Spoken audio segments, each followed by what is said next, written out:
This channel does not promote any violent, harmful, or illegal activities. All content provided by this channel is meant for an educational purpose only. দেখুন, মেয়েদের উপর এইভাবে হামলা আক্রমণের মানসিকতা কি বদলাবে জানা নেই, কিন্তু তিলোত্তমা কাণ্ডের জেরে এক মাসের ঝাঁঝালো আন্দোলনের পর কলকাতা পুলিশের রদবদলটা হয়েই গেল। মাসকট স্পিন কন্ট্রোল ল্যাবের পরীক্ষায় এটি প্রমাণিত। কেয়াসেট আলোপেক্স পেন্টা অ্যাক্টিভ নতুন চুল গজাতে সাহায্য করে, চুল পড়া বন্ধ করে। কেয়াসেট আলোপেক্স পেন্টা অ্যাক্টিভ 10 হেয়ার ফল প্রবলেমের একমাত্র solution. UEM Jaipur is a perfect target for prospective students aspiring for good jobs, good education with future-ready skills. 4 শীর্ষ পদে বদল, বিনীত গোয়েল আউট, তার জায়গায় কলকাতার নতুন পুলিশ কমিশনার মনোজ ভার্মা দায়িত্ব এলেন নয়া স্বাস্থ্য অধিকর্তা এবং স্বাস্থ্য শিক্ষা অধিকর্তাও। আচ্ছা, নবান্নের এই পদক্ষেপে কি খুশি যারা এতদিন ধরে বসে আন্দোলন করছেন সেই আন্দোলনকারীরা?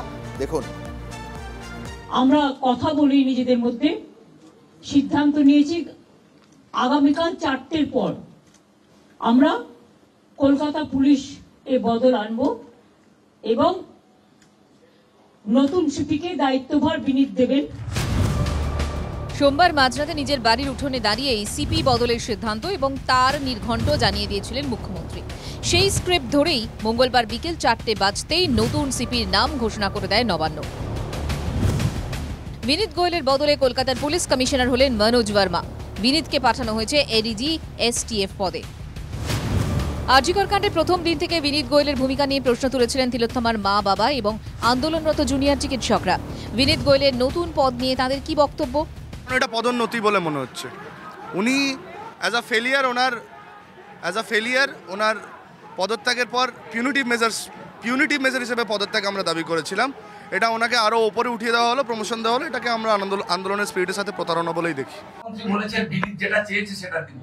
দিস ইজ পানিশমেন্ট না সেটেলমেন্ট। ওদেরকে প্রাইজ পোস্টিং দেওয়া হয়েছে।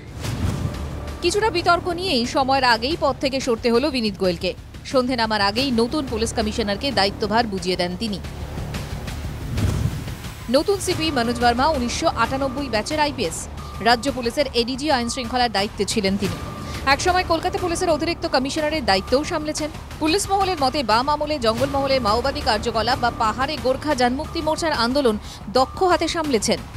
এই মুহূর্তে রাজ্য পুলিশের অন্যতম ক্লিন ফেস হিসেবে পরিচিত মনোজ ভার্মা, এবং এই মুহূর্তে কলকাতা পুলিশের যে ফেস লসের যে অভিযোগটা উঠছে নিচুতলা থেকে শুরু করে বিভিন্ন অংশের পুলিশ কর্মীরা যেটা বলছেন যে তাদের সার্বিকভাবে কোথাও একটা সামাজিক ভাবে তারা কোথাও আঘাত পাচ্ছেন, সেই জায়গায় এই ধরনের লিডারশিপই কলকাতা পুলিশকে নতুন উচ্চতায় নিয়ে যেতে পারবে, এমনটাই কিন্তু আইপিএস মহলের দাবি।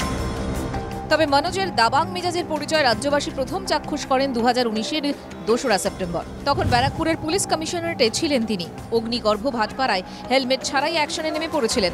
পুলিশের দিকে ধেয়ে আসা ইটপাটকেল হাত দিয়েই আটকানোর চেষ্টা করেছিলেন। তখন তার সাহসিকতার প্রশংসা করেন অনেক পুলিশ কর্তাই। ব্যারাকপুরে যাওয়ার পথে একবার মনোজের বাধার মুখে পড়তে হয়েছিল জগদীপ ধনখড়কে। সেবার রাগে অগ্নিশর্মা হয়ে তখনকার রাজ্যপাল মনোজকে ক্যামেরার সামনেই তিরস্কার করেছিলেন। ভাইরাল হওয়া সেই ছবিতে অবশ্য ঠান্ডা মেজাজেই দেখা গিয়েছিল মনোজকে। আরজিকর কাণ্ড নিয়ে যখন উত্তাল কলকাতা, তখন সেই মনোজকেই ফের গুরু দায়িত্ব দিল নবান্ন। যদিও ক্ষমতায় আসার পরপরই এই অফিসারের বিরুদ্ধে শাস্তিমূলক ব্যবস্থা নিয়েছিল মমতা বন্দ্যোপাধ্যায়ের সরকার। বারে সেই সময়কার নির্বাচন কমিশনারের বিরুদ্ধে মনোজ ভার্মার বিরুদ্ধে অভিযোগ করা হয়েছিল। অভিযোগ ছিল তিনি নাকি সিপিএম এর হয়ে পক্ষপাতমূলক আচরণ করছেন, এবং তারপরেই ক্ষমতায় আসার পর তাকে সরিয়ে দেওয়া হয়। অথচ সেই বছরই কিষাণজির এনকাউন্টারের ক্ষেত্রে সেই মনোজ ভার্মাকেই কিন্তু গুরুত্বপূর্ণ ভূমিকায় দেখা যায়।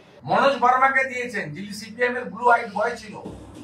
অবিভক্ত পশ্চিম মেদিনীপুর জেলায় যিনি কুর্মী এবং জনজাতিদের উপর সবচেয়ে অত্যাচার করেছে, একটা বেয়াদব, রাস্তা কেটেছে নিজে দাঁড়িয়ে থেকে। শুধু কলকাতা নগরপাল নয়, পুলিশের শীর্ষ পদে আরও বেশ কয়েকটি রদবদল করা হয়েছে। নতুন এডিজি আইন শৃঙ্খলা হলেন জাভেদ শামীম। এডিজির আইবি হলেন জ্ঞানবন্ত সিং। অভিষেক গুপ্তর জায়গায় কলকাতা পুলিশের নতুন ডিসি নর্থ করা হয়েছে দীপক সরকারকে। অভিষেক গুপ্তকে পাঠানো হলো 2nd ব্যাটালিয়নে। আন্দোলনকারীদের দাবি মেনে স্বাস্থ্য অধিকর্তা দেবাশিস হালদার ও স্বাস্থ্য শিক্ষা অধিকর্তা কৌস্তব নায়েককে সরানোর কথা ঘোষণা করেছিলেন মুখ্যমন্ত্রী। সেই মতো দেবাশিস হালদারকে জনস্বাস্থ্য দফতরের ওএসডি করে পাঠানো হলো। আপাতত নতুন স্বাস্থ্য অধিকর্তা হলেন স্বপন সোরেন। তাদেরকে এমন সব পোস্টে নিয়ে যাওয়া হয়েছে যেখানে গেলে পরে এটা যে শাস্তি এটা মনে হয় না, কিন্তু অবশ্যই এটা এই মুখ্যমন্ত্রী যে আজকে সরাতে বাধ্য হলেন এটা তো আন্দোলনের চাপে পড়ে। এই রদবদলে নাগরিক সমাজের ক্ষোভ কতটা প্রশমিত হয় বা নাগরিক আন্দোলন কোন অভিমুখে যায় তার উত্তর দেবে সময়। সিজন মণ্ডল, সৌরভ দত্তের রিপোর্ট, TV9 বাংলা।